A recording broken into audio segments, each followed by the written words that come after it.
പൊന്മണ്ണിൽ പൊന്നു വിളയിക്കുന്ന ഈ കലാകാരന് മനസ്സ് നിറയെ നാടക അരങ്ങാണ്. 50 കൊല്ലത്തിലധികമായി നാടക പ്രവർത്തനവുമായി കഴിഞ്ഞ തൊട്ടിപ്പാൾ വെള്ളപ്പാടി ഷൺമുഖൻ ഇന്ന് ജൈവ കർഷകരിൽ ശ്രദ്ധേയനാണ്. തൃശൂരും വയനാടുമായി 2 നാടക തിയേറ്ററുകളുടെ സ്ഥാപകനും പ്രധാന നടനുമായിരുന്ന ഷൺമുഖൻ 80ഓളം നാടകങ്ങളിലും ടെലിഫിലിം, ആൽബം എന്നിവയിലും അഭിനയിച്ചിട്ടുണ്ട്. ഇന്ന് പറപ്പൂക്കര, ചേർപ്പ്, വല്ലച്ചിറ എന്നീ പഞ്ചായത്തുകളിലായി 18 ഇടങ്ങളിലായി 15 ഏക്കർ സ്ഥലത്ത് 10,000-ലധികം വാഴകൃഷിയും നെല്ല്, പച്ചക്കറി എന്നിവയും കൃഷി ചെയ്യുന്നുണ്ട്. 1973 ബാപ്പുജി ആർട്സ് ക്ലബിന്റെ നാടകത്തിലായിരുന്നു തുടക്കം. തൊട്ടിപ്പാൾ ദർശന തിയേറ്റേഴ്സിന്റെ ഒട്ടേറെ നാടകത്തിൽ അഭിനയിച്ചു. സേവ്യർ പുൽപ്പാട്ടിന്റെ അമർഷം നാടകത്തിലെ പോലീസുകാരൻ, സ്വപ്നം നാടകത്തിലെ ഹോമിസ്, അഗ്നിവലയം നാടകത്തിലെ ആശുപത്രി കമ്പൗണ്ടർ, ഗ്രാമം നാടകത്തിലെ ആനക്കാരൻ തുടങ്ങിയവ ഏറെ ശ്രദ്ധ നേടിയിട്ടുണ്ട്. ഷൺമുഖൻ പറഞ്ഞു.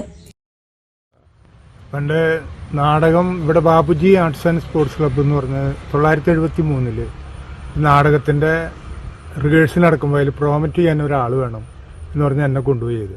അങ്ങനെ ഞാൻ പ്രോമറ്റ് ചെയ്ത് അതിൽ ഒരു ഹോർമീസ് എന്ന് പറഞ്ഞൊരു കഥാപാത്രം അഭിനയിക്കുന്ന ആൾക്ക് നാടകത്തിന്റെ ഒരാഴ്ച മുന്നേ പനി വരികയാണ്.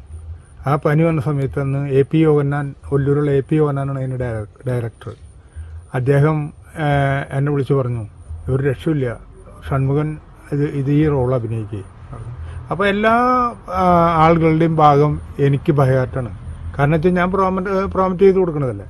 അങ്ങനെ ആ നാടകത്തിൽ അഭിനയിച്ചു. അന്ന് തൊട്ട് ഒരു 10 വർഷക്കാലം ഞാൻ മുളങ്ങ്, തൊട്ടിപ്പാൾ ദർശന തിയേറ്റേഴ്സ് അവരുടെ കൂടെയൊക്കെ അമേച്ചർ നാടകങ്ങളിലൊക്കെ അവർ ജോസേട്ടൻ്റെ ആദേശി അവരിങ്ങനെയൊക്കെ ആയിട്ട് വളരെ ബന്ധങ്ങളുണ്ട്. പിന്നെ വലിയ ഒരുതം തെറ്റില്ലാത്ത ട്രൂപ്പുകളിലൊക്കെ ഒരു വൺ ഡേക്കൊക്കെ ഞാൻ പോയിട്ടുണ്ട്.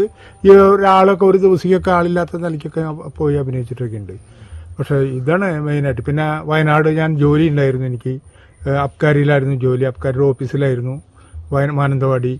അപ്പോൾ അവിടെ അപർണ തിയേറ്റേഴ്സ് എന്ന് പറഞ്ഞ തലപ്പുഴ, അതിൻ്റെ ഡയറക്ടറും കൂടിയായിരുന്നു അന്ന് ഞാൻ. നാടകം പഠിപ്പിക്കലും അഭിനയിക്കുകയും ചെയ്യും. അങ്ങനെ കുറച്ച് കാലം. പിന്നെ അതൊക്കെ വിട്ടു, ജീവിക്കണ്ടേ. അന്ന് അവിടെ ഒരു ബിസിനസ്സൊക്കെ സ്വല്പം ഡള്ളായി. അവിടെ നിന്ന് പോന്നു. ഇപ്പോൾ ഇവിടെ കൃഷി കാര്യങ്ങളായിട്ട് ഇവിടെ നീങ്ങണ്. ഇപ്പോൾ കലാപരമായിട്ട് ഒന്നിനും പോകണില്ല എന്നല്ല, ആരെങ്കിലുമൊക്കെ വിളിച്ചാൽ പോകും. ഇതിനിടയ്ക്ക് ചില ആൽബം 1-2 ചെയ്തു. അതുപോലെ തന്നെ ടെലിഫിലിം ഇങ്ങനെ ചെയ്തു.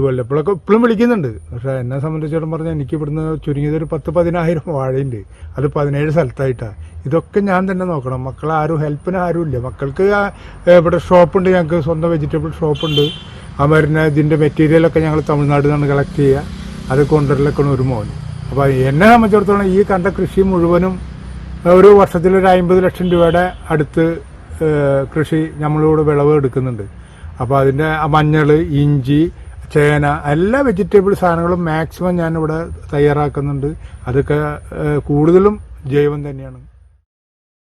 ആനക്കാരന്റെ ഭാര്യയായി അഭിനയിച്ചത് കലാലയം രാധയായിരുന്നു. CL ജോസ്, ജോസ് പായമൽ തുടങ്ങിയവരുമായി നല്ല ബന്ധമുണ്ടായിരുന്നു. മാനന്തവാടിയിൽ അബ്കാരി ഓഫീസിലായിരുന്നു ജോലി. 2 മണിക്കൂർ മാത്രമായിരുന്നു ജോലി സമയം. ശേഷമുള്ള സമയം കൃഷിയും നാടകവും. മാനന്തവാടി തലപ്പുഴയിൽ അപർണ തിയേറ്റേഴ്സ് എന്ന നാടക ട്രൂപ്പ് ഉണ്ടാക്കിയും നിരവധി നാടകങ്ങൾ കളിച്ചു. ഇതിനിടെ ഏതാനും ആൽബം, ഹ്രസ്വചിത്രം എന്നിവയിലും അഭിനയിച്ചു. നാട്ടിൽ തിരിച്ചെത്തിയ ശേഷം കൃഷി വിപുലമാക്കിയപ്പോൾ നാടക പ്രവർത്തനം ചുരുങ്ങി. കൃഷിയുടെ തിരക്ക് മൂലം കുറച്ചുകാലമായി അഭിനയ രംഗത്ത് ശ്രദ്ധിക്കാൻ കഴിയുന്നില്ലെങ്കിലും കലാലോകത്തേക്ക് തിരിച്ചുവരാനുള്ള ഒരുക്കത്തിലാണ് ഷൺമുഖൻ.